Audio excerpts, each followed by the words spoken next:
Salmo 33. Este salmo comienza como terminó el 32. Si ustedes van al versículo último del Salmo 32, es el mismo del versículo 1 del 33. El salmista comienza con un canto de alegría, y de hecho el salmista estaba un poco agradecido, motivado, estaba contento, feliz en el Señor. David probablemente fue el escritor de este salmo, y en el Salmo 32, 11, el salmista dice las mismas palabras en este versículo, el versículo 1. Dice el versículo: regocíjate en Yahvé, usted es justo, la alabanza le favorece a los justos. En primer lugar, vemos que en el versículo 1, David está hablando con creyentes, no está hablando con inconversos. Noten de que David se refiere en dos oportunidades a los creyentes, a los salvos. Él les dice justos. Y no está hablando aquí de la justicia que proviene del hombre, sino de la justicia imputada a través del sacrificio de Jesucristo. Él está hablando del rescate que Cristo paga por alguien que no lo merece, pero que es auxiliado en la redención y pagado un precio por él, y es rescatado, y Dios lo declara justo en ese momento. Él está hablando de estas personas. Y en la Reina Valera es bastante distinto la expresión, pero tengo, por ejemplo, la hebrea y la versión lenguaje sencillo. Usted dice el versículo 1 en lenguaje sencillo: ustedes, pueblo de Dios, canten a Dios con alegría, en labios de gente sincera suena bien la alabanza. Noten de que hay dos direcciones para hablar de la palabra justa o justo. Primero se refiere a los creyentes, y en segundo lugar está hablando de aquellos que, bueno, aquí dice que son sinceros en alabar a Dios. Los creyentes, hermanos, cuando vamos a alabar, cuando vamos a cantar alabanza al Señor, necesitamos ser sinceros, porque podría ser de que algunas motivaciones distintas pueden llevarnos a cantar, pero no con la motivación correcta. Y aquí el salmista está hablando de sinceridad. Ahora, ¿cómo puedo yo alabar al Señor sinceramente? Jesús le dijo, recuerdan, a la samaritana una expresión muy importante. Ellos creían, los judíos creían que ellos debían de adorar en el templo. Los samaritanos creían que debían de adorar en el monte. Y Jesús les dijo, Dios anda buscando verdaderos adoradores que le adoren en espíritu y en verdad. Ahora, ¿qué significa esto? Primero, que la adoración y la alabanza a Dios debe de ser, en primer lugar, conforme a la verdad. Es decir, si nosotros estamos cantando una iglesia que predica la verdad, y de repente ven, espíritu ven, y que estamos pidiendo que el espíritu venga, ya no hay concordancia en esto. Pero también el salmista no solo se queda ahí. El salmista nos dice que debemos de entender que lo que vamos a hacer debe de ser según la verdad. Pero también él dice que debe de ser una expresión interior del espíritu. Es decir, debe de ser una acción espiritual. Cuando David escribe esto, él está tratando de hacer notar, en primer lugar, que a Dios le gusta que le alaben. En segundo lugar, el salmista está diciendo la actitud que un creyente debe de tener al adorar. Y número 3, quiero decir algo que a veces no nos gusta o no entendemos. ¿Por qué? Pero el salmista va más allá de la adoración. Hermano, solo cuando estamos felices debemos de adorar. No. El salmista dice, hay que adorar, pero miren el versículo dice, ustedes pueblos de Dios, canten a Dios ¿cómo?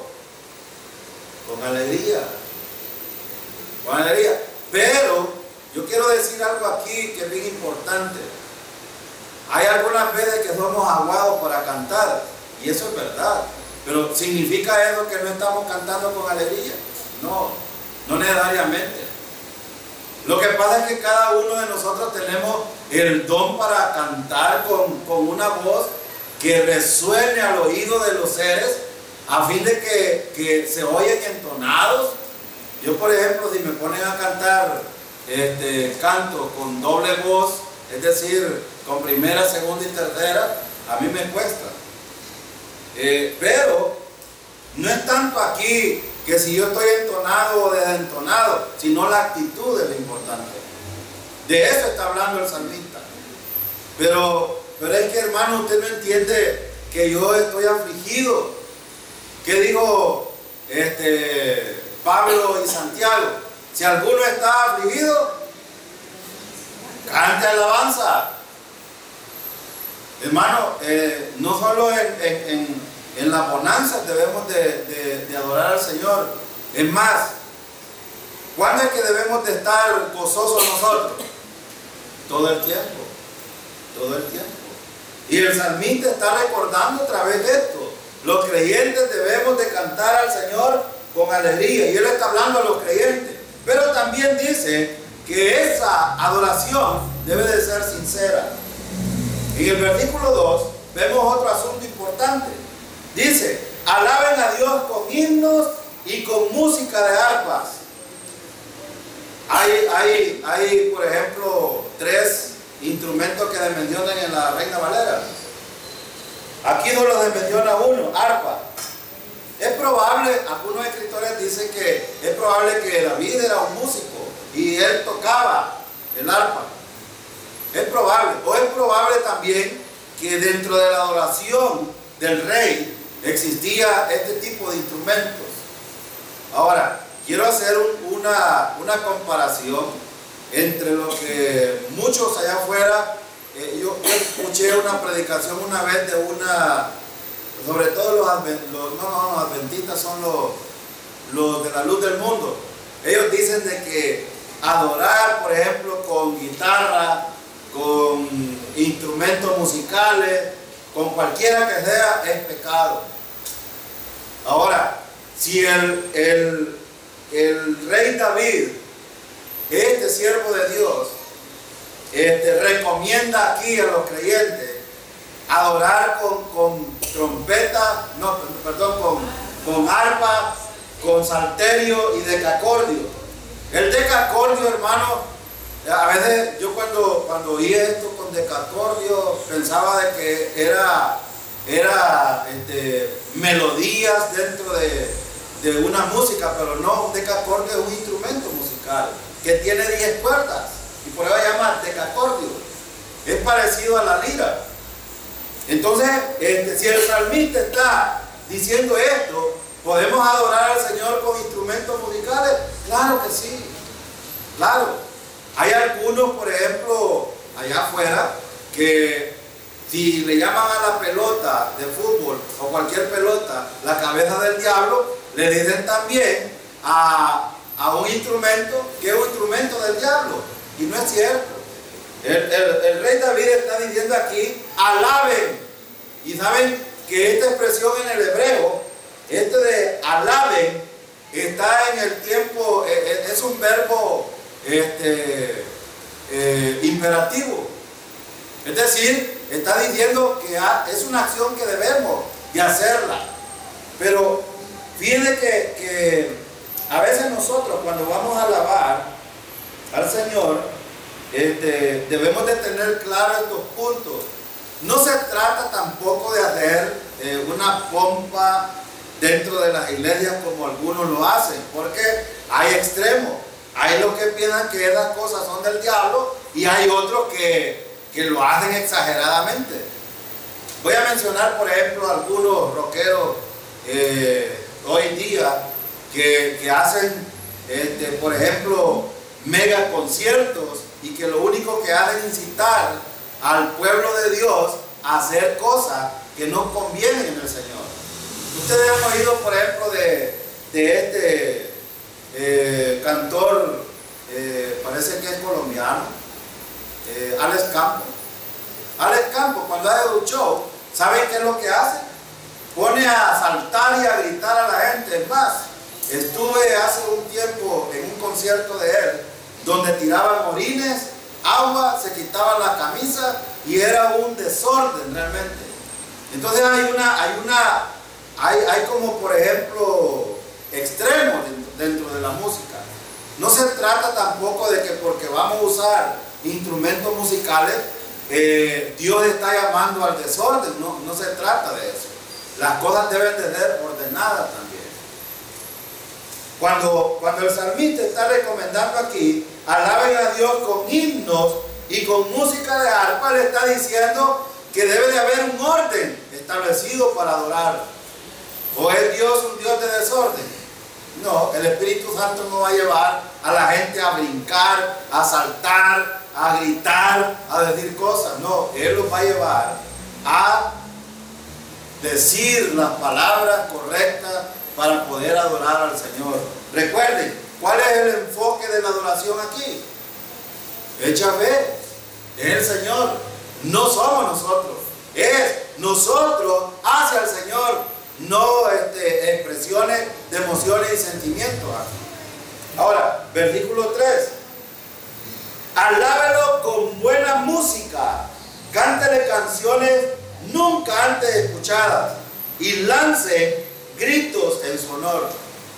Te estoy diciendo esto porque lo que dije anteriormente acerca de los gritos, la danza, el saltar y hacer desorden, no tiene nada que ver con lo que dice David aquí. Ahora, ¿a qué se refiere con los gritos en esta versión David? Quiero leer esta versión hebrea. Miren lo que dice el versículo 3. Canten a Él un canto nuevo, hagan música con sonido alto. No está diciendo pónganse a gritar, porque algunos literalmente toman esto. Gritar no es sinónimo de dar aullidos o decir expresiones equivocadas dentro de la adoración. Él está hablando de un canto que sea, ¿cómo puedo decir? Fuerte.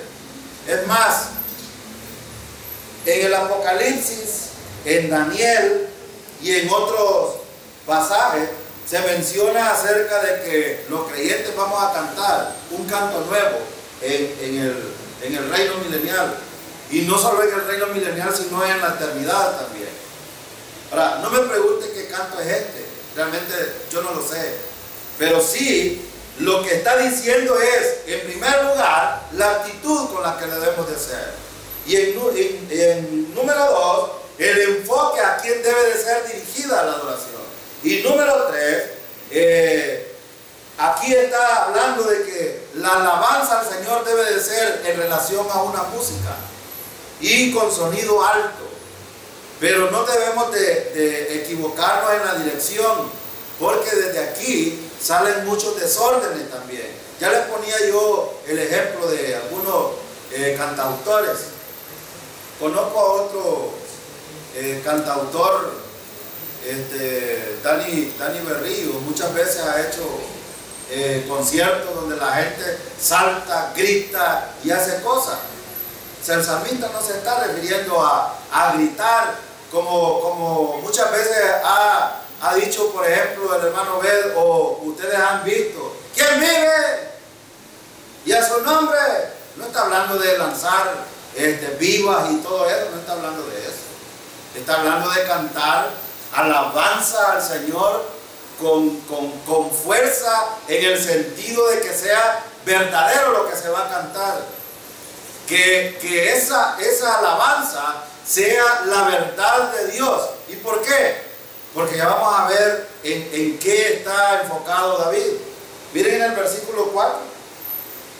El versículo 4 dice David por qué debemos de cantar. Y fíjense, debemos de gozarnos los hermanos cuando vamos a exaltar al Señor, Sí. ¿Y por qué debemos de alegrarnos? Aquí va David a mencionar varias cosas. Miren en el versículo 4. David dice, debemos alegrarnos porque la palabra de Dios es recta. En primer lugar, debemos de entender que cuando vamos a alabar al Señor es por una motivación bíblica. ¿Ves? En relación a la palabra, no en relación a emociones o sentimientos de los creyentes. Es que la adoración no viene de lo externo, de la música o de las cosas que puedo ver, sino la adoración viene del Espíritu que me dicta la adoración hacia el Señor. Y por eso, miren en el versículo 4, porque la palabra de Yahvé es verdad y todas sus obras dignas de confianza. Entonces, ¿por qué debemos de gozarnos en la alabanza al Señor? Porque la palabra del Señor es verdad. Por eso, debemos de alabar al Señor porque lo que Él ha dicho es cierto. Y voy a poner algunos ejemplos. Hermano, ¿la salvación es verdad acerca de la fe en Cristo solamente? Claro que sí. El pago por el precio de los pecados fue suficiente con un sacrificio o hay algo más que hacer. Un solo sacrificio. ¿Es verdad eso? Sí, y en eso debemos de gozarnos los creyentes, de alegrarnos los creyentes. Entonces, en otras palabras, hermano, versículo 1, 2 y 3, lo que el salmista está diciendo, alégrense, porque lo que el Señor ha dicho es verdad. Ahora, ¿qué le motiva a adorar a usted al Señor? ¿Le motiva la prosperidad que le ha dado el dinero? Algunos de nosotros, hermanos, podemos estar acabados y somos capaces de adorar al Señor. Este es el propósito. ¿Y sabe por qué? Porque sabemos que nuestra salvación es eterna y segura. Porque el pago de nuestros pecados fue pagado de una vez y para siempre. Porque estábamos camino al infierno y ahora Dios nos está preparando un lugar celestial con el Señor. Y eso es verdad. Y por eso el salmista dice, alégrense, porque la palabra de Yahvé es verdad. Y no solo eso, también dice, todas sus obras dignas de confiar. Hermano, ¿cuál fue la obra más maravillosa que Dios ha hecho en su gracia para el ser humano? La muerte de Cristo en la cruz del Calvario.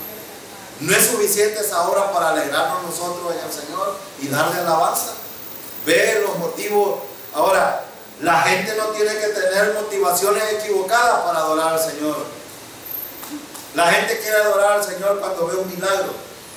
La gente quiere adorar al Señor cuando ve que su negocio prospera. La gente quiere adorar al Señor porque sus enfermedades le quitaron. Pero antes no. Ese no es el propósito.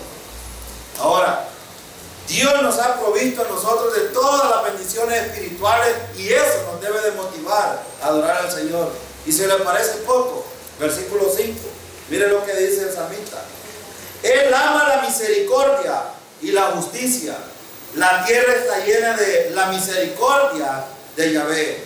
Entonces, si ustedes notan, en el versículo 5, debemos alegrarnos porque Dios es ¿qué, hermanos? Según el versículo 5. Lleno de misericordia. Miren, dice, Él ama la misericordia y la justicia. La tierra está llena ¿de qué? De la misericordia de Yahvé. Y usted me puede preguntar hoy, El Salvador está metido en un conflicto terrible hoy día. Los políticos peleando unos con otros,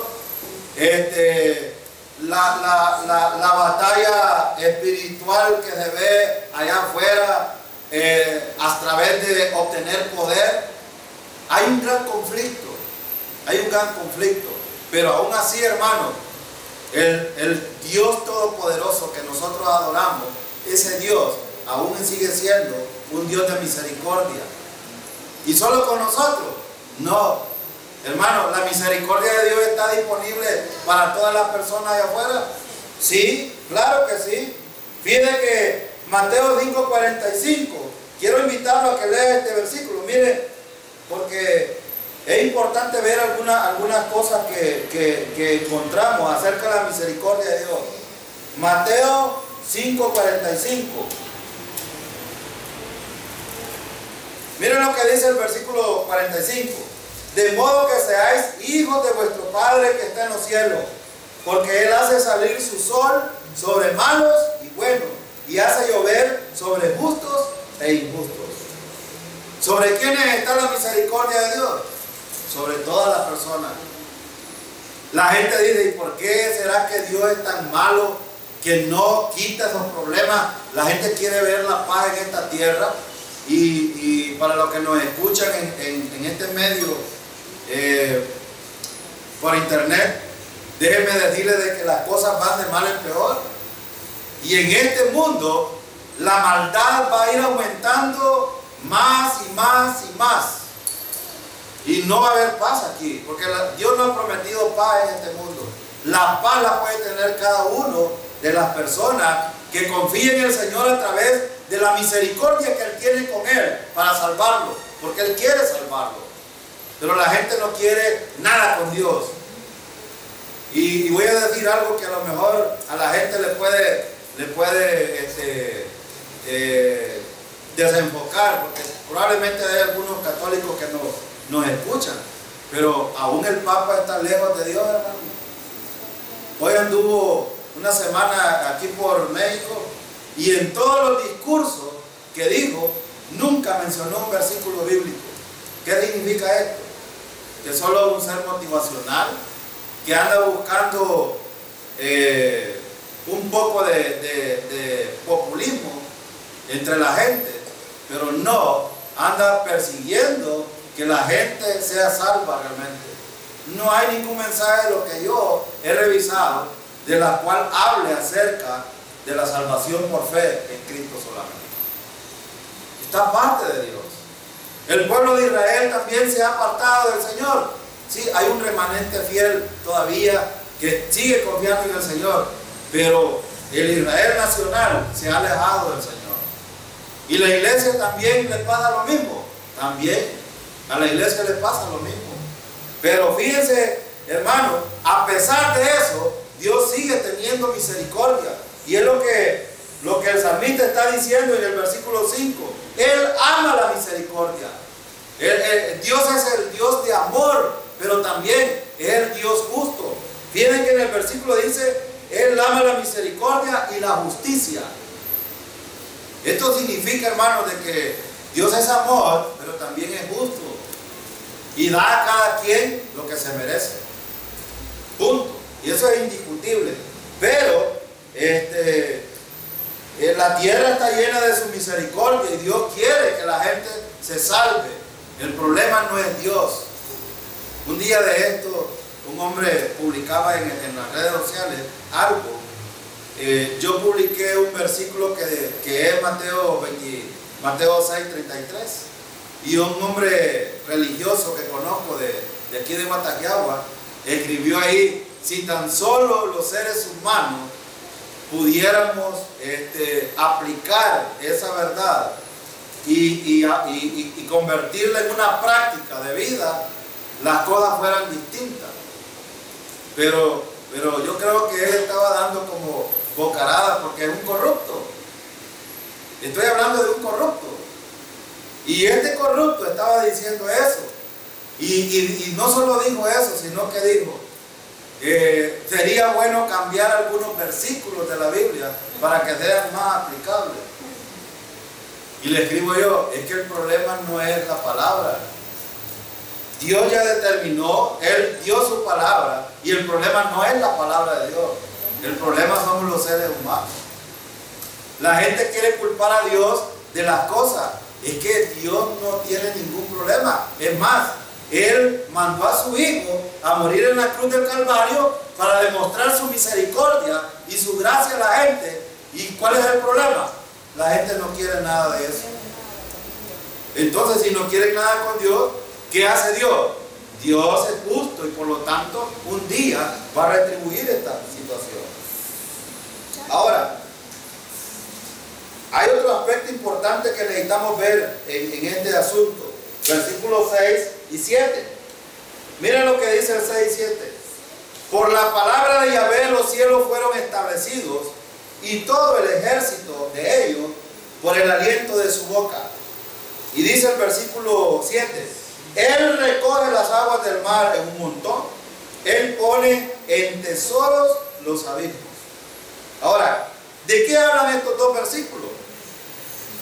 Estos dos versículos hablan de la creación, hablan del poder que Dios tiene, hablan de la soberanía de Dios, hablan de la deidad de Dios, hablan de cómo Dios sostiene el mundo y todas las cosas están en sus manos. Es más, si Él quisiera acabarse El Salvador, se lo podría acabar en un momento.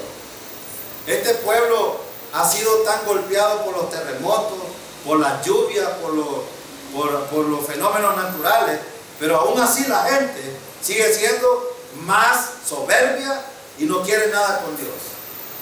Absolutamente. No quiere nada con Dios. Pero ¿qué dicen estos versículos? Por la palabra de Yahvé los cielos fueron establecidos. ¿Quién dijo de que fue el Big Bang? Los cienciólogos dicen esto, pero la verdad es que la palabra de Dios establece que Él fue el fundador de los cielos y la tierra. Todos los ejércitos de ellos fueron dichos por aliento de su boca. Él dijo, solo habló y las cosas fueron hechas. Es más, la gente se pregunta, ¿y por qué es que el mar no se sale de su cauce? Si la tierra es redonda y la mayoría, ¿cuánto? No sé, no recuerdo cuánto, pero más o menos entre el 70 y el 80% es agua. ¿Y por qué es que estando en una esfera el agua no se sale de su cauce? Bueno, aquí está la respuesta. Él recoge las aguas del mar en un montón. ¿Qué quiere decir esto? Que Él tiene la soberanía sobre el mar, Él tiene el control. Él lo colocó ahí de tal manera de que no pueda salirse de ahí, a menos de que haya un fenómeno natural, a menos de que Él lo permita. Pero también dice, Él pone en tesoros los abismos. Ahora, David está diciendo aquí, hablando que nosotros tenemos propósitos importantes para alabar a Dios y debemos de alegrarnos en eso. Hermanos, cuando nosotros oímos hablar acerca de que los cielos fueron establecidos, todos los ejércitos de ellos por aliento de su boca, y la creación fue establecida por Dios y aún nosotros fuimos creados por Dios a imagen suya, esto nos debe de alegrar. Nos debe de alegrar también, porque esto indica dos cosas importantes. Número uno, que la humanidad está en sus manos. Y número dos, que si hoy nosotros somos hijos de Él, también Él tiene el control sobre nuestras vidas. No es eso lo que quiere decir David. Él está hablando de la soberanía. Ahora, veamos otro motivo por el cual debemos de alabar al Señor o adorarlo. Miren el versículo 8 y 9. Versículo 8 y 9. Miren lo que dice. Debemos alegrarnos porque es todopoderoso. Versículo 8 y 9 dice: toda la tierra tema a Yahvé, todos los vivientes estén temerosos de Él. Porque Él habló y fueron hechos. Él ordenó y fueron creados. Entonces, ¿por qué debemos de alegrarnos, hermano? Por el poder, por el todo poder que Dios tiene. Si Él solo habló, es más, a veces la gente, yo oía decir algo al hermano B del miércoles, en cuanto a que los hijos son herencia del Señor. Y a veces los padres olvidan esto. Y ayer creo que fue que escuché esto del hermano B. Es importante ver, hermanos, de que nadie de lo que ha nacido es producto de la casualidad. Porque aún los hijos de ustedes pueden pensar que cuando están fracasados, cuando fracasan algo, no encuentran cabida ni rumbo a las cosas. Pero fíjense que aquí dice: toda la tierra tema a Yahvé. Él está hablando de una plenitud. Es decir, todo hombre debe de temer al Señor. Ahora, ¿de qué estamos hablando aquí? La palabra temer a Yahvé significa respetarlos. Ahora yo le pregunto, ¿respeta el universo al Señor? No. El ser humano no respeta a Dios. ¿Pero se hace pasar por hijos de Dios? Sí. Pregúntenle al Papa si todos somos hijos de Dios. Pero ¿por qué es que entonces Jesús hizo la distinción entre los hijos del diablo y los hijos del Señor? Hay una gran diferencia, porque no todos. Juan 1:11 que dice, a los suyos vino y los suyos no le recibieron. Versículo 12, mas a todos los que le recibieron, a los que creen. Es decir, que hay un grupo que cree en el Señor, que le recibió y que por lo tanto Él le da potestad de ser hechos hijos de Dios. Cuando alguien recibe a Jesús como su Señor, recibe a Cristo como su Salvador, que Él pagó el precio por nuestros pecados, que Él fue a la tumba para garantizar que Dios iba a resucitarlo de ahí y que la resurrección garantiza a nosotros nuestra redención también. Y eso es muy importante. Y si alguien cree eso, entonces llega a ser parte de la familia de Dios. Pero los que no son hijos de Dios. Punto. Ahora, ¿y por qué estoy hablando de esto? Porque precisamente el grupo que no teme al Señor son aquellos que son comparados con los impíos. Y usted me puede decir, ¿y por qué dijo eso, hermano? Porque la iglesia teme al Señor, hermano. Yo les pregunto, si la iglesia fuera temerosa y respetuosa del Señor, todas las días estuvieran llenas hoy. ¿Sí o no? ¿Y por qué, hermano? Porque el Señor dijo, no dejando de congregarnos, como algunos tienen. Y ese versículo a veces nosotros lo decimos solo partidos. Pero el versículo que dice, más, cuando sabemos que la venida del Señor está cerca. El Señor viene pronto, hermano. Eso debemos de saberlo nosotros. Y el Señor quiere que estemos aquí porque ya viene. No, porque quiere que nos preparemos en el sentido de ser maduros, espiritualmente hablando, en las doctrinas fundamentales. Pero la gente quiere obedecer. No. La gente, bueno, como dijo los versículos del Salmo 32, no sean como el mulo y el caballo, sin entendimiento. Habrán hermanos en la iglesia, no solo estoy hablando de la iglesia Bautista Emaús de Chapeltique, habrán hermanos en la iglesia del Señor, la iglesia que fue comprada con sangre, que son rebeldes y que no temen al Señor. Hermanos, sí, somos como mulos. Y viene el Señor, ¿saben qué hace el Señor de vez en cuando? De vez en cuando, nos da una par de nalgadas para que entendamos. Y yo he establecido un principio, y lo he dicho y lo he repetido aquí, por lo que vemos en la palabra. Si nosotros somos temerosos del Señor, no esperaríamos estar ahí en la lona para poder levantarnos. No, deberíamos de ser sensatos. Y hemos establecido también otro principio.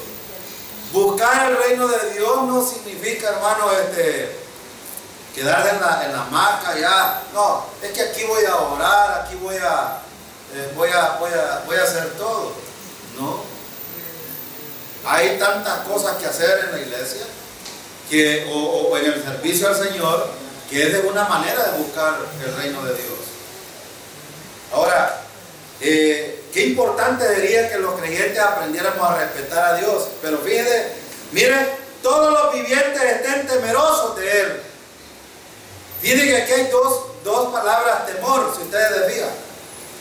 Si ustedes ven en el versículo, hay dos palabras. En la Reina Valera no se nota, pero en la versión hebrea sí. Aquí dice, toda la tierra tema a Yahvé, todos los vivientes estén temerosos de Él. En la primera parte, Él está diciendo, respeten a Dios. En la segunda, ténganle miedo, ténganle reverencia. ¿Por qué?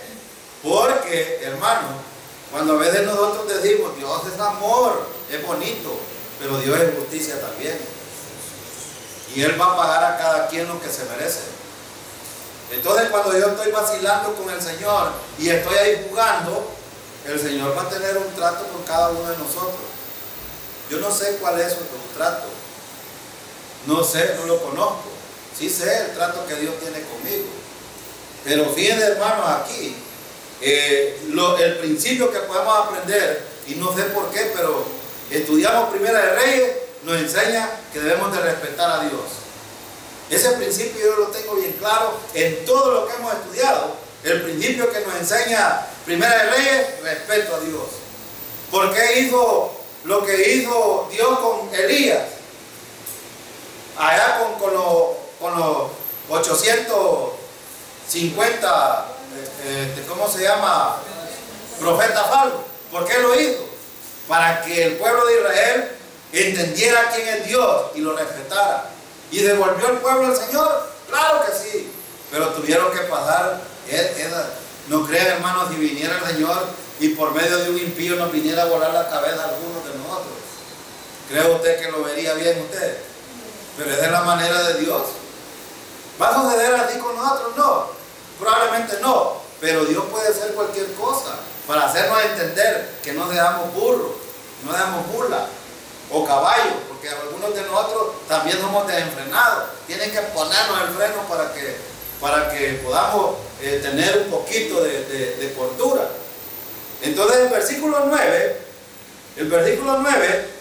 nos muestra también que Dios es todopoderoso. Miren lo que dice: porque Él habló y fueron hechos, Él ordenó y fueron creados. Entonces no es casualidad, hermano, que nosotros estemos aquí. Dios nos creó, pero nos creó con un propósito. Y cuando digo esto, no estoy hablando porque hay un evangelio por ahí o una doctrina de la vida con propósito. No estoy hablando de eso.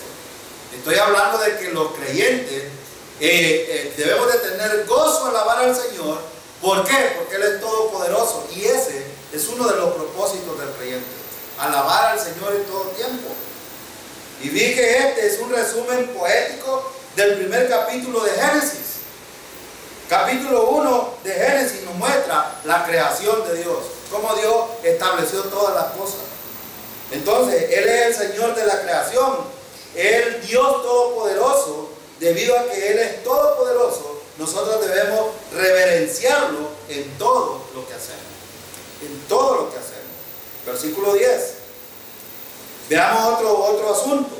¿Por qué debemos de alegrarnos para alabar al Señor? Porque su sabiduría y su conocimiento. Miren, por la sabiduría de Dios y el conocimiento. Miren lo que dice el versículo 10. Yahvé frustra el consejo de las naciones.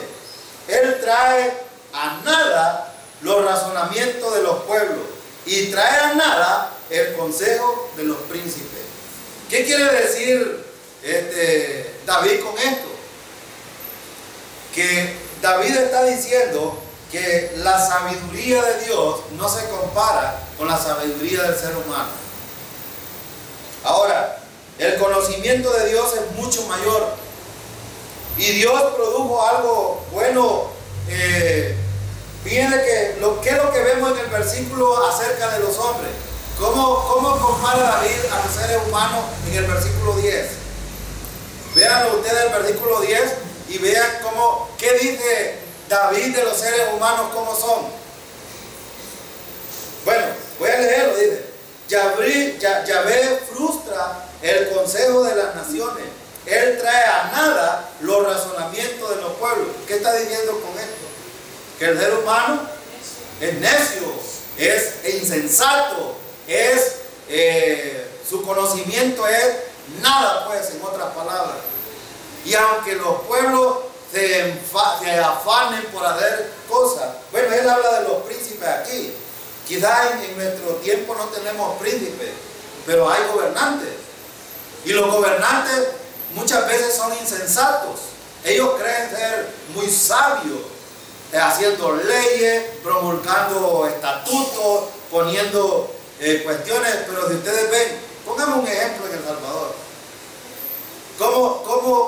se siente la gente en El Salvador en relación al gobierno? Decepcionado. El pueblo está decepcionado, aunque ellos crean de que vivimos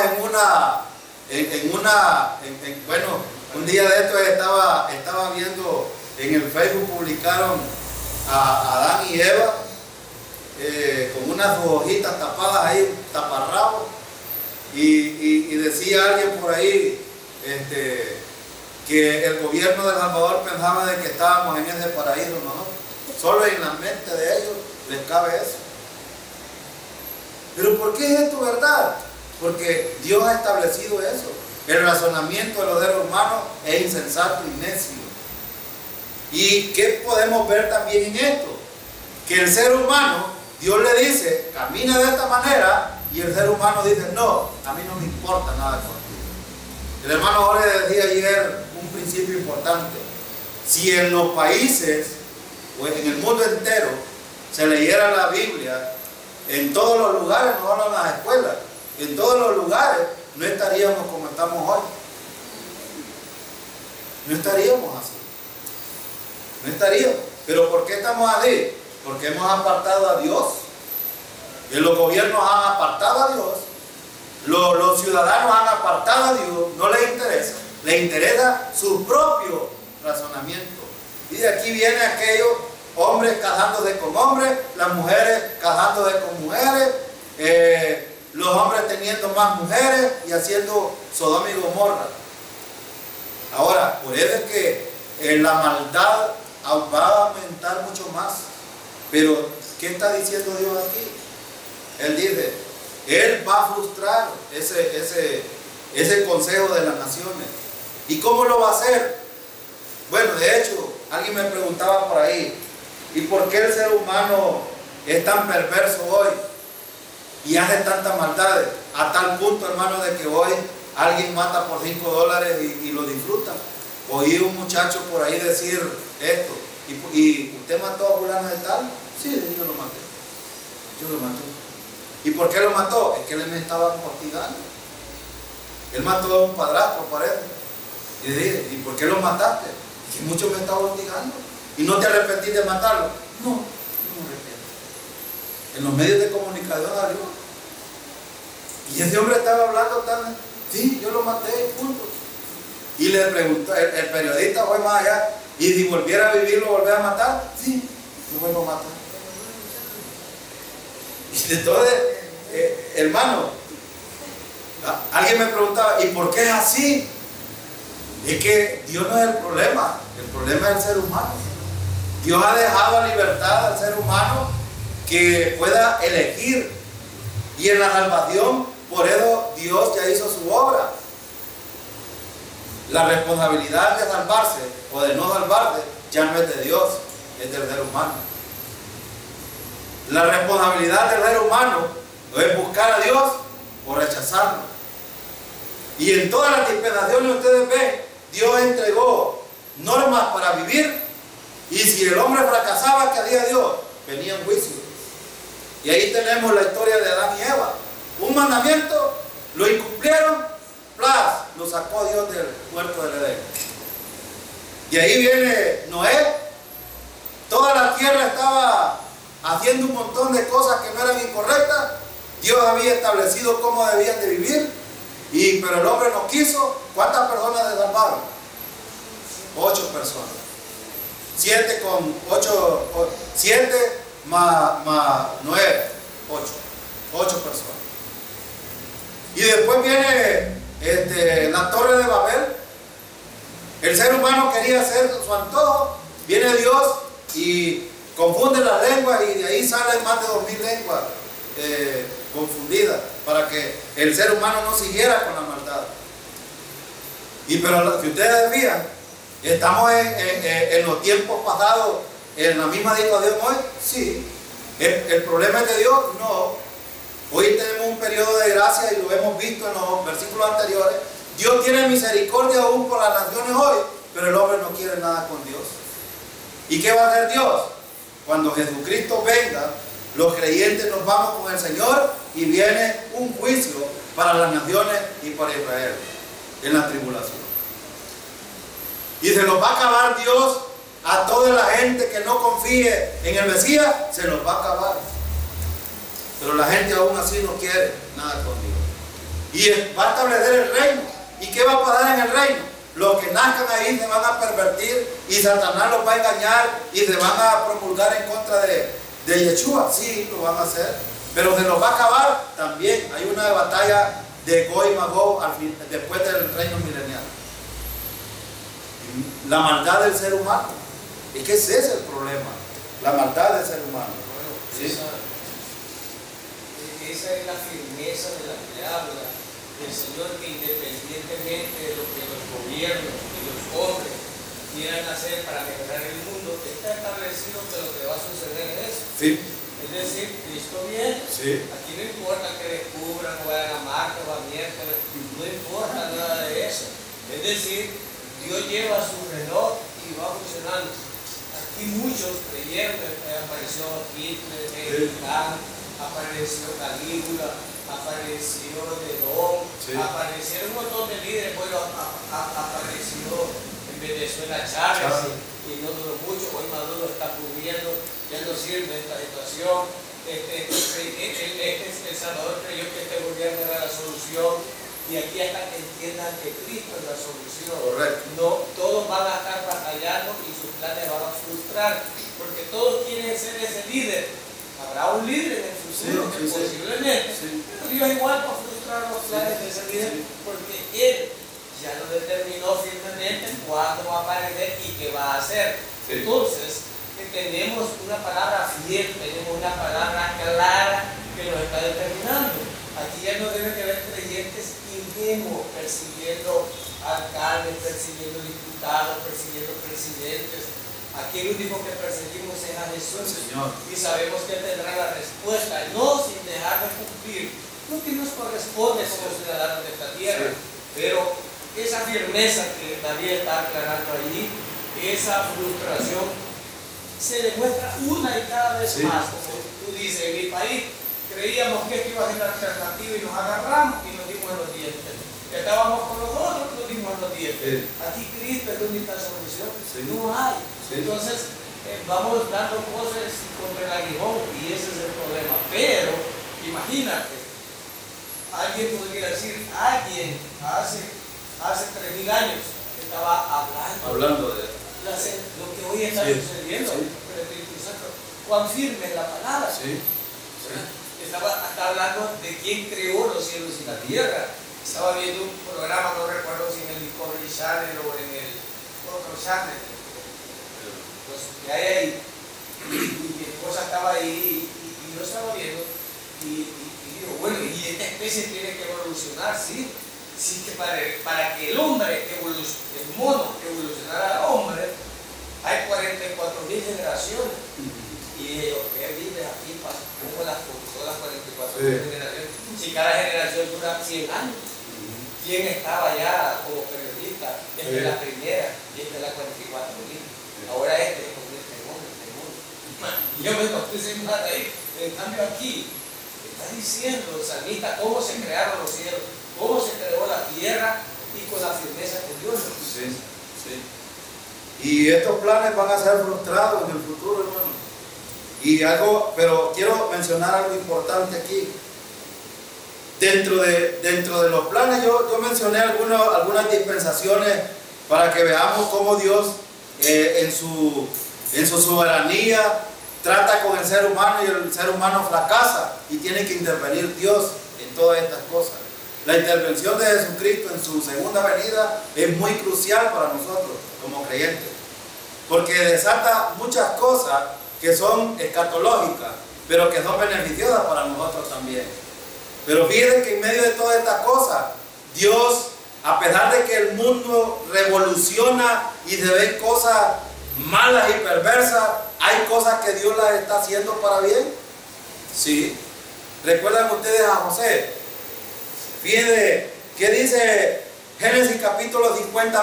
Dice, ustedes empezaron mal contra mí, pero Dios lo hizo todo para bien. Para preservar a muchos pueblos. Es decir, que estas cosas que suceden, que en el mundo, hermano, como creyentes debemos de tener una perspectiva correcta de verla.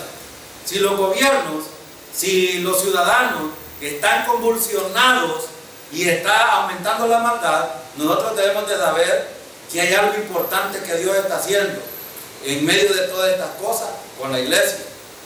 Y ya hemos visto, por eso es que debemos de alegrarnos nosotros, hermanos.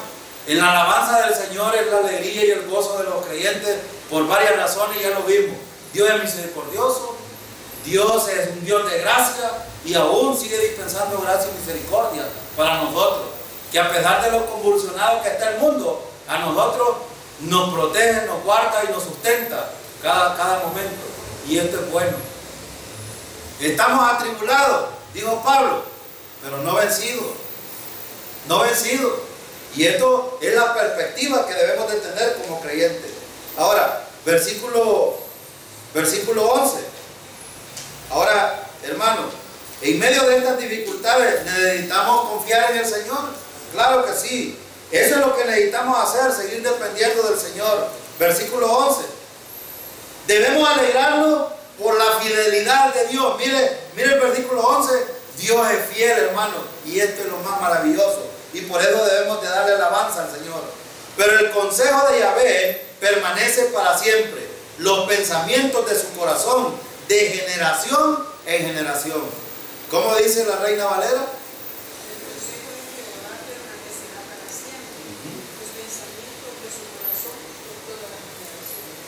Permanecer es la palabra importante aquí.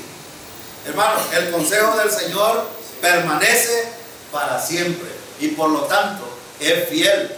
Ya el hermano Beth puso algunos ejemplos en su comentario y hemos visto, hermano, que si estas cosas el salmista 3000 años las había anunciado acerca de lo convulsionado que iba a estar el mundo, nos sustenta ahora 3000 años después que estas cosas van así, pero el Señor sigue siendo fiel. Esas cosas siempre van a permanecer. Bueno, el salmista está diciendo, el consejo del Señor permanece para siempre. Ahora, la pregunta es, ¿lo tomo yo, el consejo del Señor? Debemos de tomar el consejo del Señor. Y a través de la palabra, el consejo de Jehová permanece para siempre. Se siente frustrado por la inconsistencia que ve en los demás. Algunas veces el problema, que en vez de estar mirando la fidelidad del Señor, estamos mirando los infieles que somos nosotros y acusamos a los demás. Ayer les decía yo a los hermanos sobre un pastor, un ex pastor que tuvo un problema de incesto, que lo han desechado, la gente no lo ve muy bien, y él me dice, usted tiene valentía de buscarme y hablar conmigo. Y le digo yo, sí, porque el Señor no lo desecha a usted, y si Él no lo desecha, yo no puedo desecharlo y no voy a ir a acusarlo. Ese hombre, a pesar del pecado que cometió, ¿podía salvarse? Claro que sí, y Dios es fiel, hermano, pero en la cabeza de los hermanitos de ahí no les cabe. Ese hombre está condenado, le dijeron. Su mismo hermano le dijo, tú ya no tienes oportunidad, estás condenado. El problema es que el ser humano anda mirando la paja del otro creyente, en vez de mirar la gran viga que uno tiene en nuestros ojos. Y sobre los ojos espirituales, peor. Nos frustramos nosotros cuando vemos, la gente, hermano, se frustra cuando ve los malos testimonios de los creyentes. Se frustra. Pero aquí es donde es importante enseñar a la iglesia acerca de esto. Nosotros no debemos de mirar, ya el hermano ve en un comentario decía, ¿a quién debemos de mirar pues? Necesitamos de mirar a Cristo, que Él pagó por nosotros de una vez y para siempre. Él es fiel y su palabra se mantiene fiel.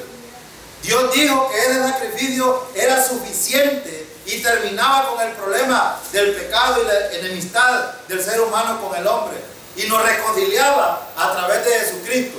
Y eso es verdad, y eso es lo que está diciendo aquí. El consejo del Señor es fiel. Dejemos de estar mirando a los demás, hermanos. Pero esto es importante. La palabra siempre nos va a declarar el problema que nosotros tenemos. Y esto es lo que necesitamos mirar, el consejo del Señor. No mirando a nuestro alrededor. Es más, Pablo dijo, dejen de mirar hacia atrás ustedes. A veces algunos de nosotros seguimos mirando a nuestra vida pasada y nos frustramos por esa vida. No, hermano, levantémonos de ese sueño que tenemos y sigamos adelante mirando a nuestro Redentor, porque Él sí es fiel. Y en esa fidelidad nosotros estamos tomados. No es que nosotros nos hemos agarrado de Él, porque algunos así enseñan. Agárrense del Señor, hermano. No. Es que la fidelidad del Señor consiste en que Él nos tiene en sus manos y de ahí no podemos caernos. Podemos caernos en las manos del Señor, pero no de las manos del Señor, que es muy distinto. Y esto es muy importante. Ahora, otro asunto importante necesitamos verlo en el versículo 12 al 15. Fíjense en los versículos 12 al 15. Debemos alegrarnos por la gracia de Dios. Miren el versículo 12. Bendita es la nación cuyo Elohim es Yahvé, el pueblo que Él escogió como propia su herencia. Bendita la nación. Dios bendice a las naciones que tienen respeto a Dios, hermano. Sí. Si El Salvador fuera respetuosa de Yahvé, seríamos una nación distinta. Pero Dios nos sigue bendiciendo a pesar de eso, sí. Y a los creyentes mucho mejor. Y eso que es, hermano, de que Dios nos bendice a nosotros, porque lo merecemos. No, es por su gracia, es por su misericordia. Y por eso debemos regocijarnos en el Señor. Cuando alabamos al Señor, lo alabamos por eso, porque Él es un Dios de gracia. Miren el versículo 13. Yahvé mira desde el cielo, Él mira a todo ser humano. ¿Y qué creen ustedes que piensa Dios? Este ser humano es perverso y maligno, pero a pesar de eso, dispensa misericordia y gracia.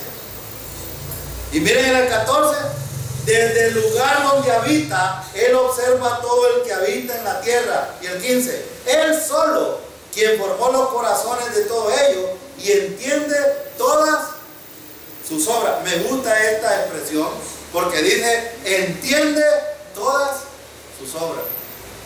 ¿Entiende Dios por qué que estamos amolados hoy, hermano? Él lo entiende. Ahora, ¿por qué? Yo voy a repetirle algo que ya había dicho anteriormente en otro estudio. Un hombre en Nicaragua me preguntó, ¿y por qué Dios no termina con estos problemas? Niños muriendo, ancianos muriendo, la delincuencia. Miren cómo está convulsionado. Y le digo, porque para quitar esas cosas, tiene que quitarnos a todos nosotros también. Que el problema es que el ser humano se cree que es muy bueno. Hermano, ¿entiende Dios que somos perversos? Sí. ¿Y por qué no nos ha quitado, nos ha cortado de la tierra? Porque Él es un Dios de gracia, hermano. Si no nos da lo que merecemos es porque nos tiene todavía misericordia el Señor. Si nosotros evaluáramos nuestra vida, hermano, siendo sinceros con el Señor, ¿cómo nos evaluamos? Mal, hermano. Somos malos. Hay que aceptarlo. Pero a pesar de lo malos que somos, Dios nos muestra su misericordia. Y por eso el versículo 15 dice, Él entiende todas sus obras. Entiende Dios que por pecadores, por malos, hacemos las cosas, pero aún así Él nos tiene misericordia. Veamos otro punto. Versículo 16 y 17. Miren el 16 y 17. Un rey no es salvado por el tamaño de su ejército, y un gigante no es liberado por su gran fuerza. Confía en el caballo para seguridad, confiar en el caballo para seguridad es vano, ni es liberado por su gran poder. Entonces, ¿cuál es el principio importante aquí? Hermanos, debemos de adorar al Señor y alabarlo por la salvación de las personas. Fíjense que aquí el versículo, el salmista, el versículo 16 y 17, la gente confía en el poder político, en el poder económico, en el ejército, en otros poderes. Pero miren qué dice el salmista: un rey no es salvado por el tamaño de su ejército. Entonces, ¿cómo es salvado? ¿Cómo era salvado David? David entendía esto. ¿Cómo era salvado David? Porque él, hermano, en vez de confiar en él tenía ejércitos grandes, caballos poderosos, tenía armamento poderoso, que en ese tiempo eran flechas, lanzas, escudos, carruajes. Ese era ¿cómo se llama? Armamento, pues, que usaba para las peleas. Pero dice él, un rey no debe de confiar en eso. Y esto nos dice a nosotros, que dejemos de confiar, hermanos, en el mismo ser humano. La Biblia dice que maldito el hombre que confía en el hombre. Y también dice que un gigante no es liberado por su gran fuerza. No es por eso. Pero fíjate, también dice, confiar en el caballo para seguridad es vano. Y si nosotros aprendemos, hermano, en el contexto en el que estamos, confiar en el político, confiar en el dinero, confiar en el alcalde, confiar en cualquier poder, eso es vano, no es nada. Pero miren en el versículo, ni es liberado por su gran poder. Pero miren el 18, miren el 18. Pero los ojos de Yahvé están sobre los que le temen, sobre los que esperan por su... Y lo entendía David perfectamente esto. Sí, pues, si él fue muchas veces libertado, él fue protegido, él fue como consolado en medio de las dificultades, porque había entendido dos cosas. Número uno, que debía de respetar al Señor. Y número dos, que debía de confiar y depender de Él. Y esa es la vida del creyente también. Si nosotros aprendemos, hermano, esto significa de que no nos van a pasar dificultades. En ningún momento nosotros vamos a decir eso. Igual que todo, hermano. Cada uno de nosotros lleva su carga. Y Pablo recomienda de que nosotros debemos de ayudar a llevar la carga de otro. Pero al final, cada uno es responsable de su carga. Pero lo importante aquí es en quién estoy confiando yo. Confiar en el caballo, confiar en la seguridad, confiar en el sistema, esto es nada, hermano. Esto no es nada. Pero confiar en el Señor sí tiene poder, hermano. Miren, pero miren cuando dice el versículo 18, los ojos de Yahvé están sobre los que le temen. Número uno, necesitamos ser respetuosos del Señor. Y fíjense aquí, hace una distinción el salmista, hermano, entre, aquí no está hablando de que los que no temen al Señor pierdan la salvación, porque algunas iglesias enseñan, no está hablando de eso. En la vida práctica, ¿a quién considera el Señor realmente? Al que teme en Él, al que lo respeta. Y al que no lo respeta, ¿qué le pasa, hermano? Sus ojos no están puestos sobre ellos. Vean el versículo. Yo no voy a mentirle, pero el versículo dice, pero los ojos de Yahvé, esto significa que los que tienen puesta su mirada en otras cosas, el Señor no pone su mirada en ellos.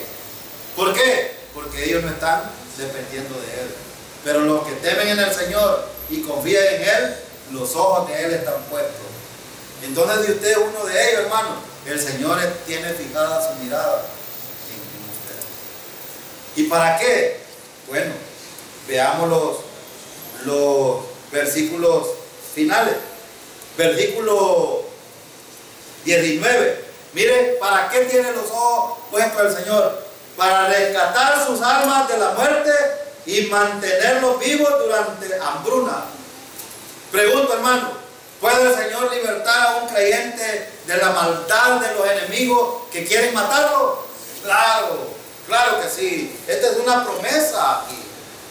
Y si usted confía en el Señor y es de los que respetan al Señor, el Señor lo va a libertar, a pesar de que lo quieran matar, lo va a hacer.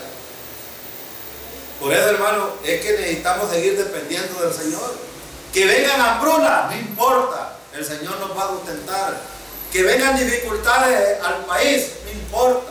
Que el gobierno está en problemas, no importa. La promesa del Señor es que Él nos va a rescatar las almas de muerte y mantenerlos vivos durante sucedan todas estas cosas. Ahora, versículo 20, 21, 22. Nuestras almas esperan en Yahvé. Él es nuestra ayuda y escudo. Entonces, ¿a quién debemos de buscar, hermano? Es el Señor. Es nuestra ayuda y nuestro protector. Es el que nos defiende. Es nuestro refugio en el cual podemos confiar. Versículo 21. Porque en Él nuestros corazones se gozan, porque confiamos en su nombre Kadosh. Kadosh significa santo. Hermano, en el hebreo es Kadosh, pero es santo la palabra. Nosotros confiamos en el Señor, hermano, en su nombre. Amén. Confiamos en ese Señor, en el Señor Todopoderoso, en el que nos describe David, que hizo todas las cosas y Él tiene en sus manos todas las cosas. Y termina el versículo 22. Tu misericordia, oh Yahvé, esté sobre nosotros, porque ponemos nuestra esperanza. Miren, dos cosas importantes para finalizar. David dice, no venga usted con faltas de respeto al Señor diciéndole, Señor, te reclamo que me des lo que yo te pido. No está diciendo eso. ¿Qué busca David aquí? Misericordia. Solo el que es capaz de entender su posición delante del Señor es capaz de buscar la misericordia del Señor. Y el Señor la va a dar, hermano. Claro que sí. David lo entendía. Tu misericordia, Yahvé, esté sobre nosotros, porque ponemos nuestra esperanza en ti. ¿Qué es lo que necesitamos hacer? Pedir misericordia al Señor, pero también necesitamos confiar en el Señor, depender del Señor. Entonces, concluimos pues en un principio general, que lo que David está mostrando aquí es que los creyentes debemos de ser, en primer lugar, gozosos en medio de las dificultades, y en medio de las dificultades, alabanza al Señor, por lo que Él ha descrito en toda el capítulo 33. Pero número 2, seguir dependiendo del Señor en nuestra vida cristiana. Ese es el énfasis. Y el Señor tratará con nuestras dificultades. Claro que sí. Eso no le quepa duda a usted. El Señor lo hará. Hermano, ¿ves?